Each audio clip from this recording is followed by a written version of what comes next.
here we are looking at the view down one side of the intermediate greenhouse.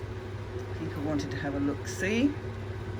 This is what we have this side, mostly Phonetia falcata, now renamed Vanda falcata.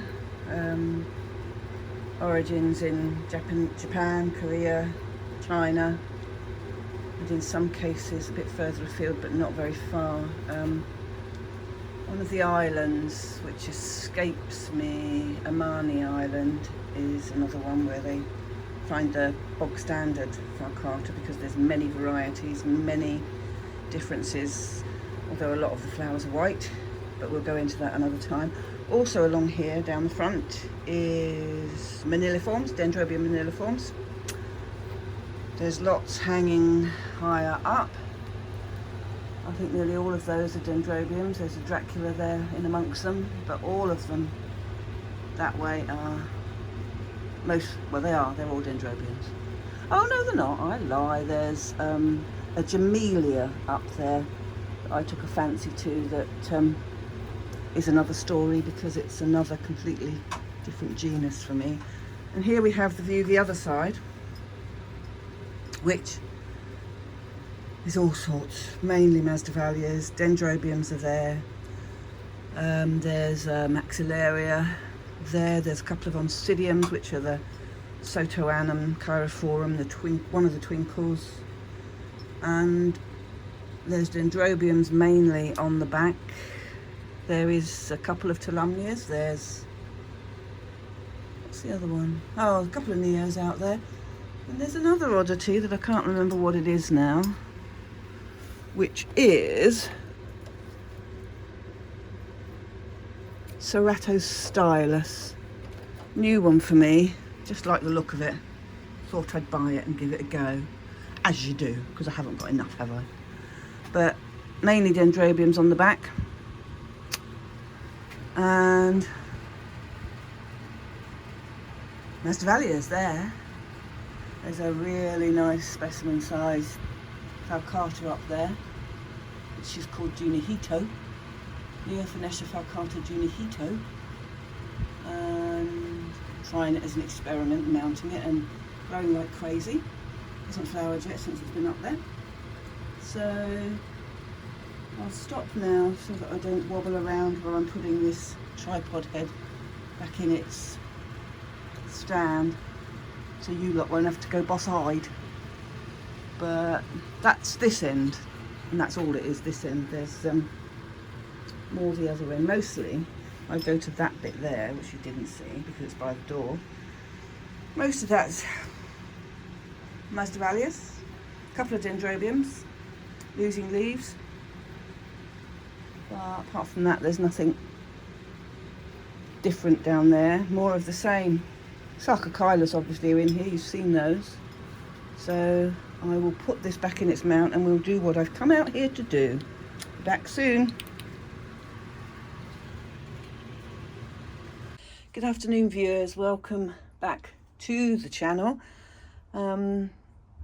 Just got round to sorting out some more plants to film for you. Been a bit of a trying week, and then it was Orchid meeting yesterday afternoon, which takes up most of the day because I have to leave here at 11 o'clock and don't get back till tea time. So really busy yesterday and had to catch up on watering this morning, but I've just got together some more plants that we can have a look at that are actually coming into life, Dendrobiums especially.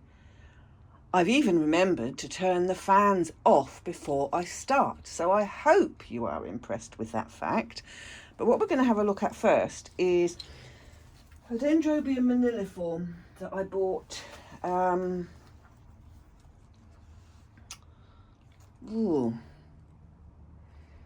a year ago now. These plants originate from Japan and Korea, and their habitat actually extends west to Korea and China, and they grow in the central mountains of Taiwan as well. They are said to be deciduous. I've got some they're not truly deciduous. They grow in deciduous forests. This one is a plain moniliforme unnamed variety. Thereby you get more length on your canes, if you can see that. But if you can see closer, we have this one waking up. And we've got flower spikes coming on 1, 2, 3, 1, 2, 3, and 4. 4 of those spikes. We've got on the big one here. These are all last year's growths. So that big one there, he's got flower spikes coming, buds, nubbins. I like nubbins better than buds, actually. There's a couple on there. This one didn't make the grade. These 2 are still growing, so these 3 are still growing from last year. This, sorry, I said that wrong. This is the previous year's growth. This 3, 4 was last year's growth. But we've got buds on there. That's in the way of that, isn't it? There you go. They're not flowering all the way up, but this was a test. I mounted the plant. Well, it came mounted, and the decision was, do I leave it on that mount or don't I? But as you can see, it's got roots everywhere, growing all around the back, through the hole, in the middle. I've put a bit of Spanish moss just to hang behind it, just because it looks pretty. And it'll be the earliest I've had these in flower, but I love them. They're known as the stone orchid. They can go down very, very cold. They're very cold tolerant. Some people grow them with a complete winter rest. I haven't this one. I haven't soaked it, but I have watered it going through because I didn't want the new growth to stall. I wanted these to try and get these to grow through the rest of this season, flowering season. But this is early for me. I think this is early for everybody because we just have had mild weather. But depending on who you speak to, some people grow them completely dry. Our friends in America, some I know from the growing the Neophynecias, and the Neophynecias are called the wind orchid. The moniliformes are called the stone orchid. They both originate from the same place. These are easier to get hold of than the Neophynecias, but the flowers are so fragrant. They're just beautiful. There's lots of different tinges of colour on some as well, but these are just the plain white ones. But a couple of friends I know from the group on Facebook, which is the, I'm going to hang this back up in its little hidey hole up there.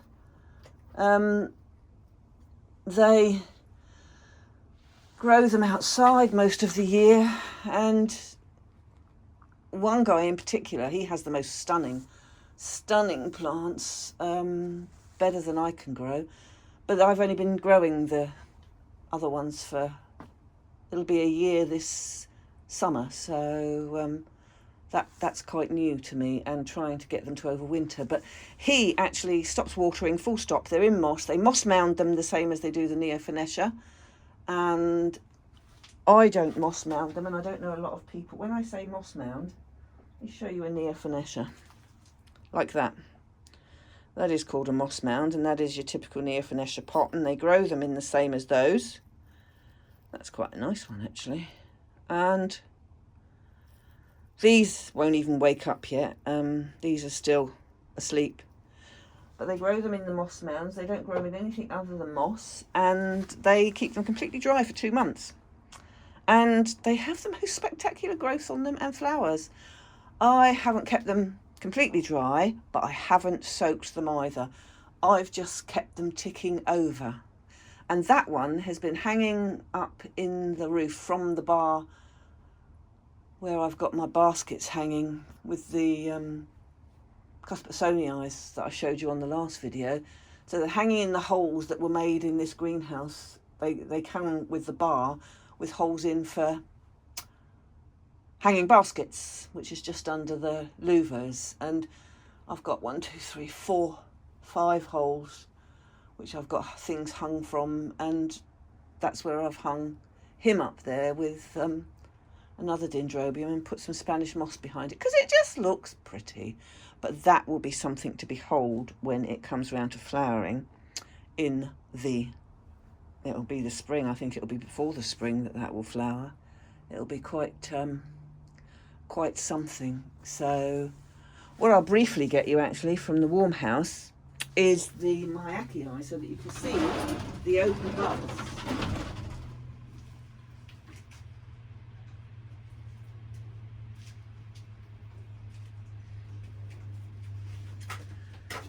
Because it will save your eyes and me moving the tripod around. And if I can bring this into view, because it's quite big and out of the way, that's one bud open, one cluster of blooms open on that spike. And if you look around the other side, that one is still to come. These tiny clusters are beginning to open here. But the beauty is the one where we had all 3 clusters. What about that for a show? And the colour. And I think every single bud, yes, every single bud in that group of 3 is open. And this is the one that's known as Goldschmidtianum. And this is what Bellinianum should look like. Although I now have that the wrong colour, but Roger has let me have his Bellinianum because he doesn't like the small flowers. But I just think when you've got clusters of flowers growing like that and they're all close together, they are pretty impressive, especially that little beauty over there. Let's come back again. They're gorgeous.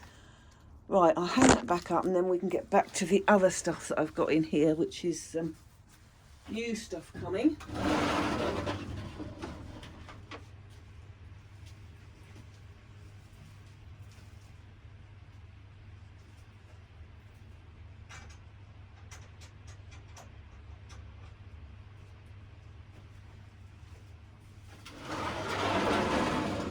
Do it without knocking anything over. What I'll show you is a couple of the other moniliformes that are over here. I've got some nice variegated, and then I've got some nice variegated ones.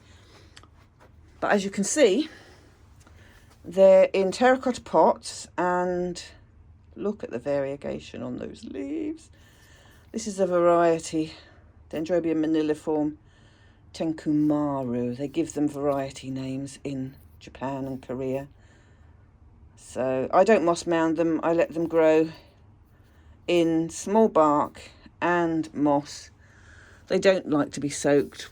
There's no root activity at all yet, and there shouldn't be. There's quite a few that have lost their leaves, but there's a different one over here, which was a newer one that came later in the year. Put you back there. And this is a much finer flowered one. He's had some leaf drop, but this is still recovering from the trip from Korea. And he is in fine moss. He's called Dendrobium moniliforme Sorimjuk, but I don't know what colour his flowers are. It will be a nice surprise when they come. But they're all so different, and they all have the most amazing fragrance. So lots to come with those, hopefully this summer. Well, here we are looking at the view down one side of the intermediate greenhouse. People wanted to have a look-see. This is what we have this side, mostly Phanecia falcata now renamed Vanda falcata. Origins in Japan, Korea, China, and in some cases a bit further afield but not very far. One of the islands which escapes me, Amani Island, is another one where they find the bog standard falcata, because there's many varieties, many differences, although a lot of the flowers are white, but we'll go into that another time. Also along here down the front is moniliformes, Dendrobium moniliformes. There's lots hanging higher up. I think nearly all of those are Dendrobiums. There's a Dracula there in amongst them, but all of them that way are they're all Dendrobiums. Oh no, they're not, I lie. There's a Jamelia up there that I took a fancy to, that is another story, because it's another completely different genus for me. And here we have the view the other side, which is all sorts, mainly Masdevallias. Dendrobiums are there. There's Maxillaria there. There's a couple of Oncidiums, which are the Sotoanum Cheirophorum, one of the twinkles. And there's Dendrobiums mainly on the back. There is a couple of Tolumnias. There's, what's the other one? Oh, a couple of Neos out there. And there's another oddity that I can't remember what it is now, which is Ceratostylus. New one for me, just like the look of it. Thought I'd buy it and give it a go, as you do, because I haven't got enough, have I? But mainly Dendrobiums on the back. And Masdevallia's there. There's a really nice specimen size falcata up there, which is called Junihito, Neophonetia falcata Junihito. Trying it as an experiment, mounting it and growing like crazy. Hasn't flowered yet since it's been up there. So I'll stop now so that I don't wobble around while I'm putting this tripod head back in its stand, so you lot won't have to go boss-eyed. But that's this end, and that's all it is, this end. There's more the other end. Mostly I go to that bit there, which you didn't see because it's by the door. Most of that's Masdevallias, a couple of Dendrobiums losing leaves, but apart from that there's nothing different down there. More of the same. Sarcochilas obviously are in here, you've seen those. So I will put this back in its mount and we'll do what I've come out here to do. Back soon. Here we've got another 3 plants, species Masdevallias, all Ecuador, Colombia way, but every single one of them have got multiple flower heads on the same spike. All 3 of them are very, very different. This one that we're on, if I can get this up to have a look at, this is Masdevallia Amanda. I think this even might be found in Peru. I'm not sure without looking, but it's got a glorious number of flowers. It doesn't look much particularly, but it's got some 13 or 14 flower spikes on. Some have got 5 flower heads on. Some have got 6.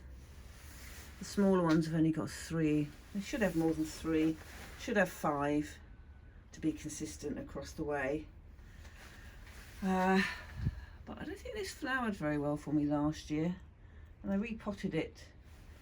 And if you look, if I can zoom in there, you can see the colouring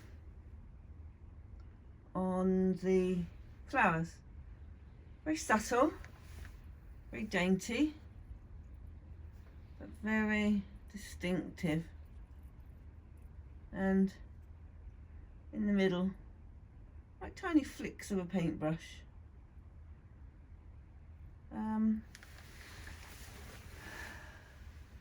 Looks a bit nondescript when you look straight at it, but as the flowers open, they become more distinct. You've got it's more of a greeny tinge with these rather than yellow. It might look yellow on the camera, but it's more of a greeny tinge to the tails, the tops and the tails. And you've got the very delicate, this one, where are we? We're there. Are you fully open? You're almost fully open. I've got one, there's one just there. He's the only flower spike that's fully open. If I turn him round without breaking him, you will see what's in the middle. It's a beautiful plant. And this year again, he's rewarded me as I was kind to him and repotted him last year, which is obviously what he needed. Now here, what we're going to look at is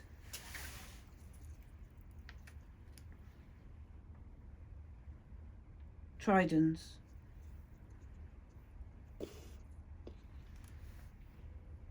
Another one, multiple flower heads. Let's zoom back out of that. Lovely spidery tails. Another one like Overavis and Lemanii that don't open up. But unlike the other one, this one's not speckles, although when you go in really close on the outside and the flower spike, you can just, come on, you know you want to do it, don't do that. You can just see going down the petals, tails of the petals, it's got more spots. But looking inside the flower, it's very delicate. Got a very rust coloured tongue, it looks like, movable, flops about. It doesn't look like the end flower is going to open on that cluster. Might do, might surprise us, but I think it was going to open, it would have opened now. It doesn't look as though it will, but I like it. Between Lemanii and Tridents, one has got really spotty centres and outside. The other one is plainer. This is the plain one, and with the lovely rust coloured tongue. I call it a tongue, it's a lip, but I call it a tongue because it looks like a tongue when it wobbles about. That's just me. But this is a new plant because I thought I was losing the other one, and I got Acorns to bring me one over last year, a new one. And for first time flowering for this one, I've got 1, 2, 3, 7. I've got 7, but you can also see, if I can get it up there, there it is.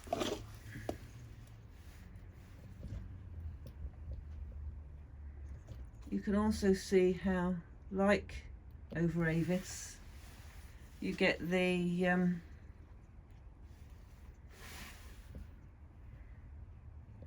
really angled, and they look almost deformed the way the flowers come. Not quite as twisted as Overavis, but same principle, and out of that comes all the open flowers when it's grown a bit more.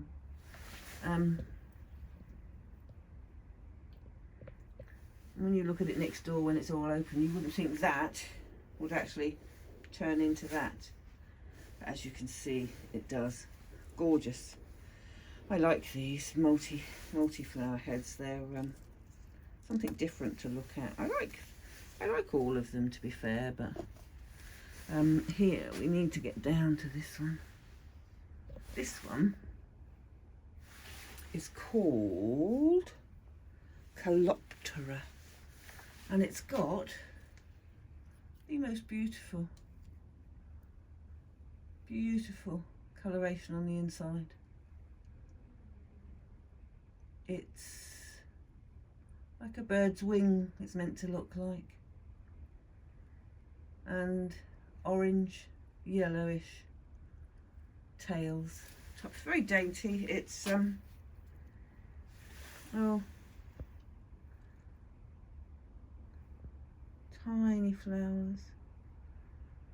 Look at the detail when you get close to them. And this was when I had a plant, I don't know what the plant was, but it came over with an order from Ecuador. And it was a small leaf Masdevallia, but it became blatantly obvious that a few leaves were different to the others. And it fell apart when I took it out to repot it, so I potted them up. This, 3 or 4 years later, is the result. We identified it last year as Caloptera, not one I would have ordered, as it's a small one.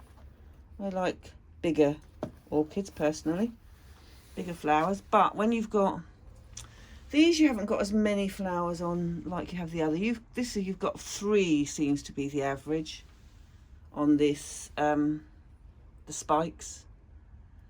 But you can see how defined the spikes are, the stripes are even outside. But this is very quickly grown into quite a big plant once I'd separated it from that other one.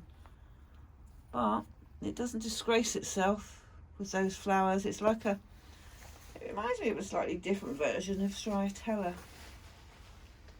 But it wants to be repotted because it's growing out of this pot. So after this flowering, I will yet again take it apart, put it back together, and I think I'm going to pot it down into a slightly smaller pot. I think it'll be better off that way, and do it. But what I've got opening here, not a very good plant, because it tried to die on me and I wouldn't let it. And I bought it because I love fuchsias. And this plant is called Masdevallia. Let's get you on top of something else, because then you'll be at the right height. Not that though, you'll fall over if I do that. Give me a small pot, people. Give me a small pot. That should do it. Yeah, that'll do it. That'll do it. And if you look at the shape of the flower,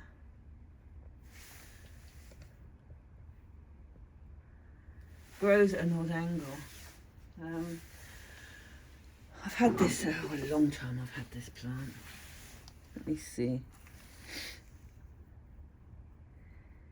Yeah, 2 years I got this plant, and here we are, 2.5 years further on, and we still haven't got it much bigger than it was when we got it, because it keeps going backwards. And you can see from the leaves that it's had problems. Still had a couple of flowers before now, but the only reason I bought it was because it was called Fuchsia, and I love fuchsias. But what I love about this plant, we move that, be able to see, is just the gorgeousness of this single flower. It's yellow and orange with white, and that is its natural shape, turning back on itself. And I think inside we might, yeah, we've got veining. We've got veining. Gorgeous.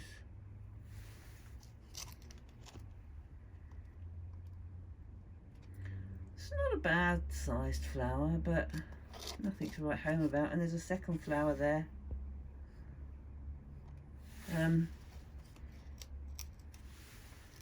Very unusual, and I don't like to give up on it because it's really nice, and I keep hoping that we might recover it. I've brought it into the intermediate house to see if it prefers it to the cooler house. Only time will tell. Only time will tell. And we shall see when the spring comes how much it will recover. But it's in a slightly larger mix of bark and pumice and chopped up moss.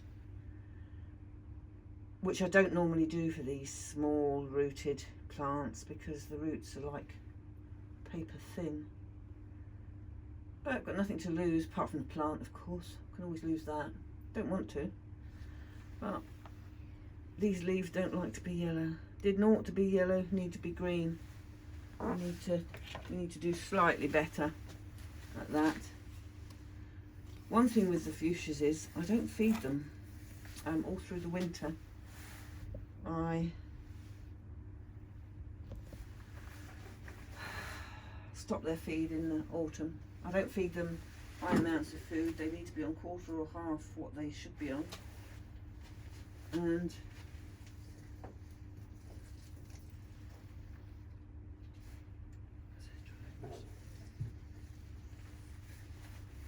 I only foliar feed them in the spring and summer because with Acorn's rain mix, because it's got everything they need and they do well on it. As you can see, the multiple flowers are proof in the pudding.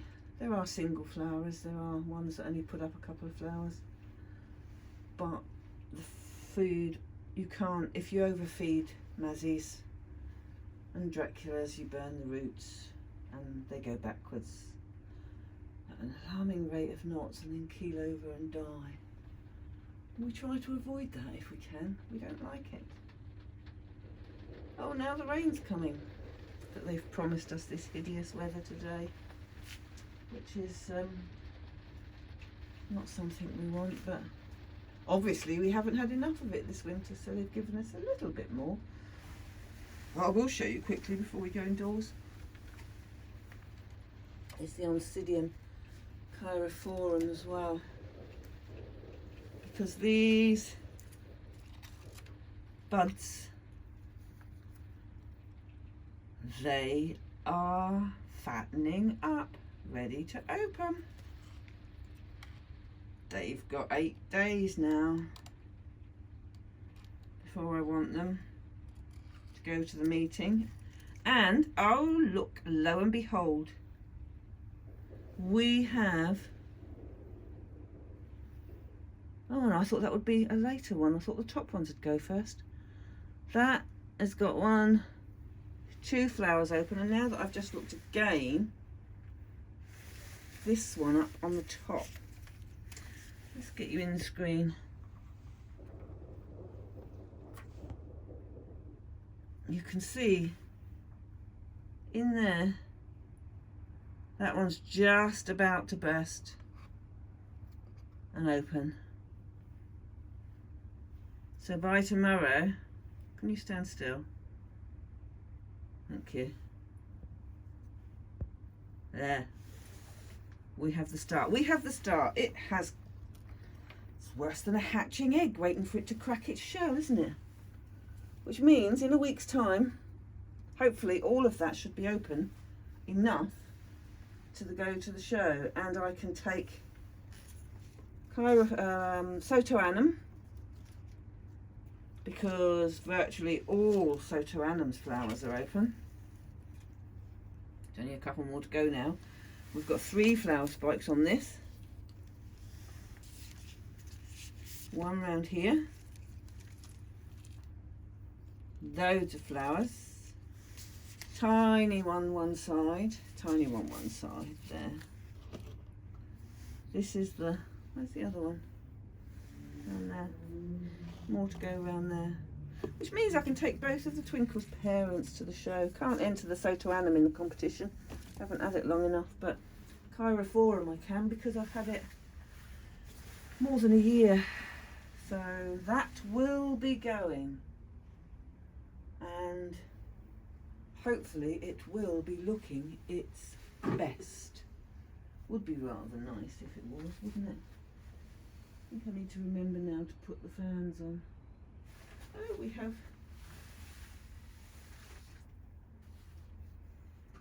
another snail eating flowers. I am so fed up with this. Doesn't matter how many slug pellets I put out. The darn things keep on appearing. I think I've got rid of them. Little beggars. Come back. But there is one. Oh no, I won't do that this time. I'll save that for you next time. There's a Dendrobium hybrid opened up next door. And I really need to finish this. I keep changing my mind about what I'm going to put on it. But that's the sort of week it's been. It's been a topsy-turvy week with things in a bit of a pickle. So I am going to finish this now and hope it's not too much of a mismatch for you. When life returns to normal in a week or so, I might be able to have things that flow. I don't like it when things don't flow. It's a bit bitty. So, but there's a nice selection of stuff for you to look at. And we'll go into, I'll have some pictures. I'll do some filming in the warm house when I've got a bit more time next week. There's a couple of frags open in there, which are nice. I'm going to dive indoors now. Well, I'm going to get wet anyway, so dive or not, I should get wet because it is pouring with rain because we haven't had much. But thank you again for watching, and I will see you next time.